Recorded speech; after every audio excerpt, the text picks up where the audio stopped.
Faig a segon d'ESO a l'Institut Berenguer d'Entença. El llibre que m'he llegit aquest trimestre es titula El tramvia blau, de Julio Ricardo, un autor que acostuma a escriure llibres de misteri ambientats a la part alta de la ciutat de Barcelona. El tramvia blau és una novel·la de misteri i aventures, amb una part realista, ja que els llocs on transcorre la història són llocs que existeixen de veritat, com el tramvia blau, l'avinguda Tibidabo o el passeig de Sant Gervasi. La major part de la història transcorre en l'edifici 51 del passeig de Sant Gervasi. Aquest és un lloc mig abandonat on està situada la Societat Geogràfica de Sant Gervasi. La història està escrita en tercera persona i narrada per un narrador omniscient, ja que ens explica els sentiments dels personatges. Els protagonistes de la història són la Marta i el Pau, dos nois de secundària que són cosins llunyans. La Marta és una noia a punt de complir els 16 anys, molt atrevida i a qui li agrada embarcar-se en noves aventures, sobretot si les fan persones amb les que se sent a gust.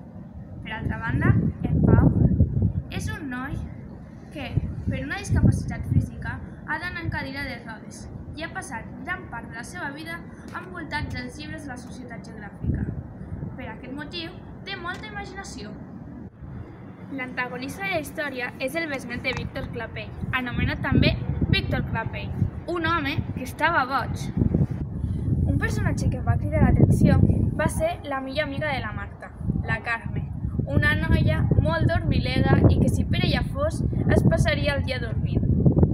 La novel·la està organitzada en 14 capítols, on els 3 primers ens introdueixen el plantejament. Aquí ens explica com en Pau, després de la pèrdua del seu oncle, va demanar ajuda a uns parents llunyans i així coneix a la Marta. També ens introdueix a poc la història de la Societat Geogràfica de Sant Gervasi.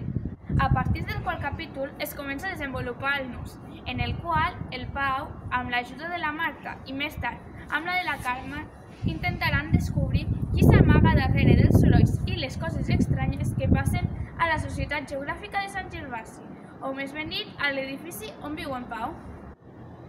En l'últim capítol s'explica el desenllaç, en el qual ens dona a conèixer per qui i per què estan causats els problemes que passen a la Societat Geogràfica.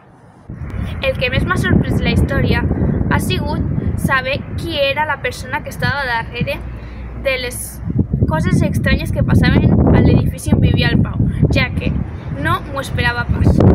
Jo recomanaria aquest llibre a totes aquelles persones a qui els agradi l'aventura, el misteri i el suspens, ja que en aquest llibre la intriga és present en tots els capítols.